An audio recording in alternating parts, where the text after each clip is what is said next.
যত কাণ্ড যাদবপুরে ছাত্র রাজনীতির নামে ক্যাম্পাসে ক্যাম্পাসে নৈরাজ্য বলে তোপ দিলীপের। যাদবপুরে ঘুঘুর বাসা বাবুল সুপ্রিয় হেনস্থার প্রসঙ্গ টেনে তোপ দিলীপ ঘোষের। দিল্লির জেএনইউতে হচ্ছিল কিনা এরকম পরিবেশ, রাষ্ট্রবিরোধী গতিবিধি, স্লোগান, গাঁজা, চরস, সমাধান হয়েছে সেখানে। দেশ বিরোধী শক্তির আধিপত্য ছিল, বিবেকানন্দের স্ট্যাচু ওখানে প্রতিষ্ঠিত হয়েছে।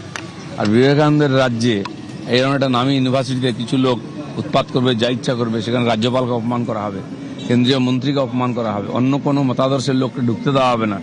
এরকম চলতে পারে না। পশ্চিমবাংলা থেকে বাংলাদেশি রাজ চলে গেছে, ওখান থেকেও চলে যাবে। আর তার জন্য শুরু হয়েছে অপারেশন, চলবে ধীরে ধীরে। এবং যারা ওখানকার ইউনিভার্সিটি কর্তৃপক্ষ, সম্মাননীয় আর উপাচার্য থেকে আরম্ভ করে সবাইকে এইভাবে সতর্ক থাকা উচিত। কলেজে, ইউনিভার্সিটিতে পুলিশ যাবে না, ঠিক আছে, কিন্তু অ্যাডমিনিস্ট্রেশন ঠিক থাকা উচিত, পড়াশোনার পরিবেশ ঠিক থাকা উচিত, নিরাপত্তা ঠিক থাকা উচিত, না হলে তো সমস্যা হবেই উল্টো দিক থেকে।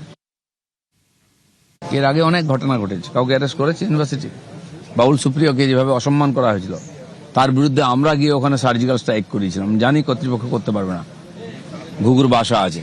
রাজ্যপালকে যেভাবে অপমান করা হয়েছিল, এটা তো কেউ সহ্য করতে পারে না। আমরা পারিনি, সহ্য করব না, আমরাই পরিবর্তন করব।